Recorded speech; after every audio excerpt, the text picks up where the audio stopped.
everyone, welcome back to LevUp Education Online. Okay, I'm back with the second part of your Team 2.1, okay, of Human Geography.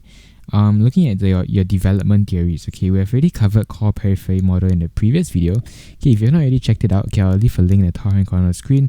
Go check it out first, okay, before you look at this part, right, because that model and this theory, they are somewhat similar, okay, but also have their differences, okay, but you need to know the two of them when it comes to answering essay questions, when it comes to answering your data response questions, okay. In this video, I'm going to be looking at dependency theory, okay. It is another theory that focuses a lot on your this whole idea of less developed and developed countries, okay, but in this one, we call the less developed countries satellites, and we call the more developed nations, cities, countries, we call them your metropoles, okay. So we'll take a look at it in greater detail. Alright, so what is the dependency theory? Okay, the dependency theory was a theory that was coined, okay, and heavily promoted by this guy called Andre Gander Frank. Okay, he's basically a sociologist, okay. He's quite an old guy, okay. So I mean he was back in the past one, okay. It was this theory was based a lot on your pre-colonial times, okay, before society has evolved to where it is today, okay, before the advance of technology and before a lot of changes in the world order. Okay, so he was also an economic historian. So this dependency theory, okay, basically revolved around this concept that development and underdevelopment are the opposite sides of the same coin, okay, where both are the necessary outcome and manifestation of the contradictions of the capitalist system of development. Okay, I know it sounds like a chunk, I mean a whole lot of words, okay, and a whole lot of complication again in this definition, okay, but very simply what he meant, okay, is that this whole idea of development and underdevelopment, right, it is both basically necessary in order for the world to move on, okay, which means that as one country develops, it is necessary that another country will have to underdevelop and vice versa. Okay, if a country underdevelops, it means that another country is prospering. Okay, which means that they are kind of like this on the same coin, and either way you flip it, okay, they both will still coexist together. Okay, that is what this whole theory was basically revolved around. So a bit more on it, okay, is that the condition of developing countries was basically not the outcome of misfortune or chance, but a reflection of the way they were incorporated in the world system or the global system, okay. What this meant was that all your less developed countries, okay, so not looking at developing nations, okay, looking at the poorer countries that exist today, okay, they're not poor, okay, because of things like misfortune, okay, or poor governance, okay, of any of those. That is not what this theory focused on, okay.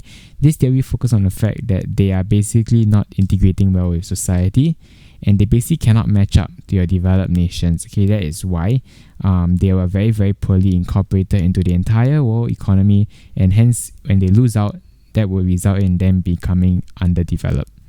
Okay, so the theory also felt, okay, that the only real alternative was for the less developed countries to actually break away, okay, and kind of like have their own small little isolation, okay, as compared to these developed countries. Okay, so in order for these less developed countries to actually progress and to develop, this Andre Gander Frank actually felt that the only possible way was that the two types of countries, okay, the developed nation and the less developed nations, okay, that they don't talk to each other, they don't do anything with each other, they just focus on their own things, and that way somehow or another the less developed nation will break out of their own bubble to become more successful in the future.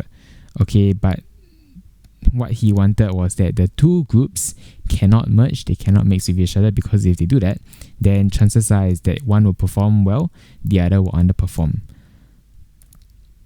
Okay, so in the dependency theory, okay, these developed countries are basically known as the metropoles, okay, like I've just mentioned just now, and the less developed nations are known as satellites. Okay, so the development of metropoles would depend on the exploitation and active underdevelopment of these satellites, okay, which basically is similar to your core periphery model, right? When you look at stage 2 and stage 3, okay, mainly stage 2, right, you realize that these less developed nations, okay, they are unable to perform well, okay, because your cores, okay, basically the stronger and the more developed nations are just feeding off, exploiting, on these less developed nations. Hence, they will continue to grow bigger and stronger and wealthier, while your less developed nations underperform and start to decline, go on a downward spiral instead in terms of development.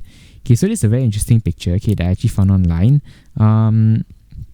It actually shows you, that you see on the left you've got poor nations, and on the right you have got rich nations, right? It's basically this poor nation feeding, to this rich person who is already extremely wealthy, extremely fat in this case, right? This guy is really very fat, right? But he still wants to get fat, and he's still willingly getting fed by these poor nations, which are the ones who actually require the feeding. But you notice that they are the one with the bowl of food, right? Which means that they are the one, technically in real world speaking, they are the ones who have the resources, they are the ones who have the food, but they don't know how to do it. They are basically exploited by these rich countries who will just continue to feed off them, and because of uneducation, they are actually unsure and they can't make their own decisions, right? They will just continue feeding these richer countries or more developed nations per se. So the evaluation of the theory, is that this theory, right, basically what happens is that it was developed in the earlier days. So when there was no presence of technology and during the colonial rule as well. So it did apply to several countries, yes, but it basically, as time progressed, this theory started to fade, because you realize you have the emergence of your newly industrialized countries, which is a proof, that there's three sides to the coin, right? So which is why the theory is oversimplified and overgeneralized, because there's not only two sides to the coin anymore. With your newly industrialized countries, they basically act as strong concrete evidences, that not necessarily when a developed nation develops and performs well, it has to mean that another country is underdeveloping. Both of them can actually do equally as well, right? They can both develop, and in fact a lot of these satellites can actually develop to become even better than some of these metropoles themselves. So it shows that this theory does not really apply to today's society, and it's actually become outdated, because back then, without technology, with poor governance, pre-colonial rule, there's a lot of things that are very, very different, right? Countries, yes, they do indeed just exploit here, exploit there, feed off one another, and they don't really support each other in growing. But in today's society, with good governance, with changes in technology, right, a lot of these satellites, these less developed nations, which were once less developed, because of the smarts, because of leaders who can lead well, implement the right policies, they've actually broken away from having to underdevelop, and in fact they develop as alongside your developing your developed nations, as one country develops, they themselves exploit that as well, and they also develop themselves. That is why you've got NICs now. So the theory also fails to come up with the specific causes of underdevelopment.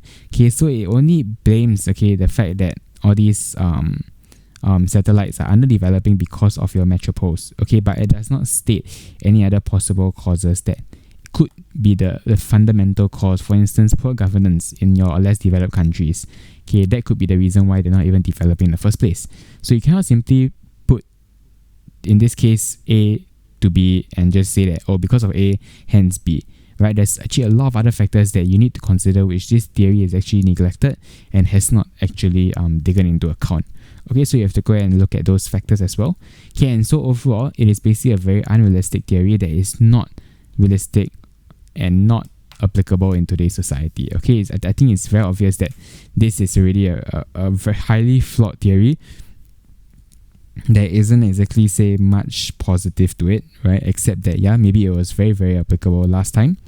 But if you're looking at today's society, this theory is basically unrealistic and it no longer holds any basis or any grounds that development is two sides of the same coin. Nowadays there are so many facets and so many different ways in which a country can develop, and in fact in today's society, most countries, if they do require each other's help, both countries will prosper together instead. So moving on to exam requirements. Alright, very simple. So you just need to explain what the dependency theory is all about. So just define it. Okay, that could be some questions that come out, as well as why it has been useful or not, okay, in showing development in the world. So I've already gone through this. This is the overall evaluation that I've just gone through in the previous slide. Okay, that would be the reasons as to why it is realistic or it's unrealistic, or why it has been of use to certain countries or applicable in certain countries. So you may also be required to compare with the core periphery model and bottom-up approach development.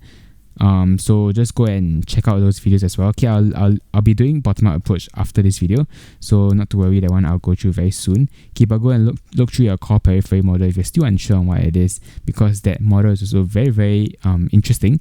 Okay, and also rather applicable in the sense of comparing with your dependency theory. Okay, they both I would say lie along the same spectrum in terms of their concept, okay, and what they are looking at. Okay, your bottom-up approach is quite different. It's a very, very realistic approach and is largely used in today's society. Okay, those other two are more based on earlier days, okay, by these professors and these economists, sociologists.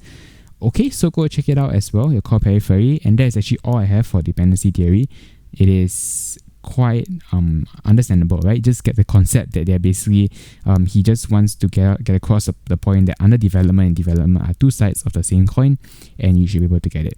Okay, so if not, that's all I have for this video. Okay, be sure to like and subscribe if you did enjoy the content, and let me know if you have any questions down in the comment section below. If not, I'll see you guys in the next one. Bye bye.